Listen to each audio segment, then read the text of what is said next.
यानी कि BPSC TRE का जो एग्जाम हुआ था उसमें इनका फाइनल सिलेक्शन हो गया था। आपका नाम क्या है?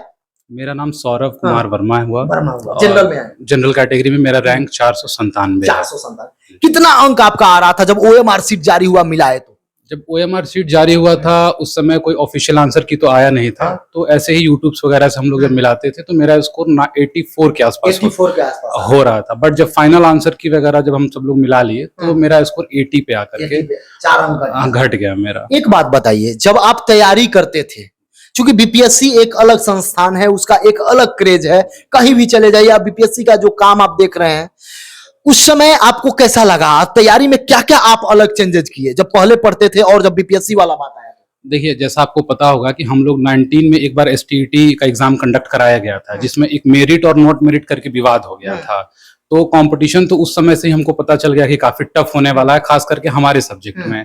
लेकिन जब ये एक बार और बीपीएससी को दे दिया गया तब तो लगा कि मतलब अब तो मामला जो है वो गड़बड़ होने वाला है और पढ़ाई तेज करना पड़ेगा। तो इसके लिए चूंकि आजकल आईटी का जमाना है तो बहुत सारी चीजें आपको ऑनलाइन उपलब्ध होती हैं, जैसे कि शशि शरण सर हैं ऑफिसर्स एकेडमी वाले, तो कुछ उनका स्टडी मटेरियल था और वहां से कुछ सीख करके कुछ जो पहले, और वैसे भी हम कंपटीशन का तैयारी पहले से कर रहे होते करते थे। कोई एग्जाम पहले निकाले? हाँ, जैसे दरोगा का हम एक बार पीटी क्वालिफाई किए थे, उसमें मेरा मेंस में नहीं हुआ था। हाँ, और उस तरह से और भी बहुत सारे एग्जाम बीपीएससी सीजीएल जो होता है वो हम दिए हुए थे। इससे पहले आप शिक्षक कहीं थे या नया ज्वाइनिंग? नहीं, मेरा एकदम फ्रेश ज्वाइनिंग है, बट मैं बच्चों को पढ़ाते थे प्राइवेट से मैं पढ़ाता। वो कितना काम आया जो आप बच्चों को पढ़ाते थे, कैसा लगा वो? बहुत बढ़िया था। उससे क्या होता था कि चीजों को अलग से रिवीजन करने की जरूरत नहीं पड़ती। बहुत अच्छा, अलग से रिवीजन करने की जरूरत नहीं पड़ती थी, जो सिलेबस है वही है। और जब आप बच्चों को पढ़ाते हैं तो आपका खुद का रिवीजन भी होता रहता है। तो ये एक बहुत शानदार अनुभव रहा कि बच्चों को पढ़ा करके किसी चीज की तैयारी को करना। जो बच्चे तैयारी करना चाहते हैं या फिर से एग्जाम देंगे टीचर का, या बीएड करने के उम्मीद में है या डीएलएड करने वाले हैं, उन बच्चों को आप क्या सजेस्ट कीजिएगा कि क्या करना अभी से शुरू करें? देखिए, आप अपना बेसिक, सबसे पहले आप लोग अपना बेसिक क्लियर करिए, क्योंकि बिना बेसिक के तो आजकल चीजों को ठीक करना बड़ा मुश्किल है। बेसिक बहुत जरूरी है, क्योंकि आप घर हवा में नहीं बना सकते हैं। आपको एनसीईआरटी एससीईआरटी की जो किताबें हैं आप उनको थ्रूली आपको पढ़ना चाहिए। उसके अलावा अपना एक तरीका पढ़ने का आप डेवलप करिए, जहां से आप कर सकते हैं। अपने हैंड्स आउट बनाइए, उसको रिवीजन करिए, उसको याद करिए, क्योंकि हर आदमी अपना एक पदचिन्ह बनाता है। तो जरूरी नहीं कि हम दुनिया से इंस्पायर होकर के ही कुछ करें, कुछ इंस्पिरेशन हमको खुद के अंदर से भी आनी चाहिए।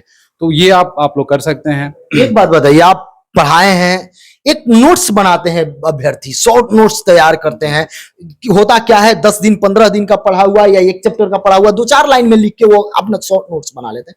वह नोट्स बनाकर जब एग्जाम रहता है 7-8 दिन, कितना कारगर होता है? आप लोग भी किए हैं क्या? जी बिल्कुल, बहुत कारगर रहता है और कम समय में ज्यादा अचीवमेंट्स लेने के लिए वो चीज बहुत फायदेमंद है। वो बिल्कुल बनाना चाहिए, और चूंकि वो आपके हैंड राइटिंग में होता है तो वो चीजें आप अच्छे से जल्दी में पढ़कर उसको याद कर सकते हैं। ये एक उससे बहुत अच्छा एडवांटेज होता है। तो हम तो ये सबको बोलेंगे कि आप अपना पढ़ने का तरीका डेवलप करिए और आप बनाइए, आप हैंड्स आउट बनाइए। कितना समय आप देते थे? यदि एक समय की बहुत लोग बात करते हैं, मैं तो इस पर मानता नहीं हूं, लेकिन बच्चे का ये कमेंट रहता है कि टाइम टेबल, कितना समय देते? देखिए, ये बहुत अजीब सा सवाल है। हर आदमी का जो मानसिक स्तर है वो अलग अलग होता है। जरूरी, कुछ लोग 8-8 घंटा पढ़ के भी उतना गेन नहीं कर पाते हैं जितना कुछ लोग 2 घंटा करके पढ़ के कर लेते हैं। जहां तक मेरा सवाल है तो मैं 4 से 5 घंटा पढ़ने वाला स्टूडेंट रहा हूँ, और मैं बहुत ज्यादा पढ़ाई का लोड नहीं लेता था कि नहीं मुझे पढ़ना ही है, मुझे करना ही है। मतलब एक उसको कहते हैं मतलब नियंत्रित पढ़ाई में, मैंने स्ट्रेस, विश्वास रखते हैं। एनसीईआरटी एससीईआरटी, बहुत लोग ये बात कहते हैं कि इस दोनों को पढ़ लेना चाहिए, लेकिन जब एनसीईआरटी खोला जाता है तो 2 लाइन पढ़िएगा, उसमें कितना सार छिपा रहता है। 2-4 लाइन समझने में बहुत समय लग जाते हैं, लोग समझ नहीं पाते हैं। बहुत लोग ऐसे हैं बार बार पढ़ते हैं लेकिन उनको कुछ गेन नहीं। उनको क्या कहिएगा, क्या कैसे पढ़ना चाहिए? देखिए, प्रयास तो आपको करना चाहिए। एनसीईआरटी बहुत बेसिक बुक है, और जो भी कंपटीशन की तैयारी में जा रहे हैं उनको एनसीईआरटी तो पढ़ना ही पढ़ना है। साथ ही साथ आप अलग से सबऑर्डिनेट बुक्स का भी सहारा ले सकते हैं। अगर आपको किसी टॉपिक को समझने में दिक्कत हो रही है तो आप किसी टीचर का सहारा ले सकते हैं, या खुद से टाइम दे करके उसको अच्छे से एनालाइज करके खुद समझ सकते हैं। लेकिन अंततोगत्वा प्रयास तो आपको ही करना पड़ेगा। आपके सब्जेक्ट की मैं बात करूं, आप जिस सब्जेक्ट से आपका सिलेक्शन हुआ है सोशल साइंस में, उसके लिए आप अलग क्या किए थे सभी विद्यार्थी से? यदि हम बात करें, कुछ अलग तो जरूर किए होइएगा, सब विद्यार्थी का अपना अपना रणनीति रहता है, उसको क्या बताइए? देखिए मैंने जैसे मेंशन किया कि मैं सेट्स लगाता था। शशि शरण सर का जो टेस्ट सीरीज था वो मैं रेगुलर वे पे ऑनलाइन लगाया करता था। उसके अलावा SCRT जो बिहार सरकार की बुक होती है, उसको मैंने बेस बना करके अपने हैंड राइटिंग में मैंने नोट्स बनाए थे।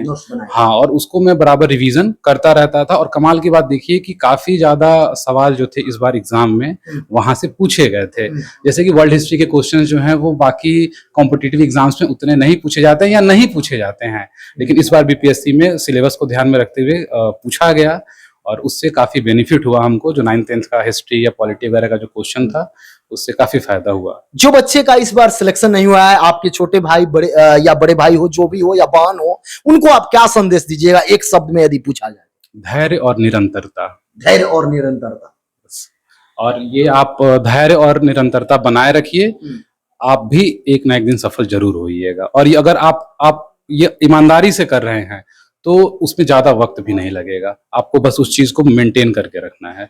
देख सकते हैं, या आप भी जानते हैं कि जो काम आप करते हैं आपका सिलेक्शन होता है, और जो काम वही व्यक्ति करते हैं जिनका सिलेक्शन नहीं होता है, तरीका बदल जाता है। तो वो कैसे आप अपनाते हैं, किस तरीका से करते हैं, ये आप पर निर्भर करता है। पढ़िए, धैर्य रखिए। और एक बात बता दें, यदि आपको लगे कोई आपका स्पेशल प्रश्न हो या किसी भी प्रकार का कोई प्रश्न हो तो कमेंट बॉक्स में जरूर कमेंट कीजिएगा, अगला सेक्शन में मैं उसको शामिल करूंगा। समय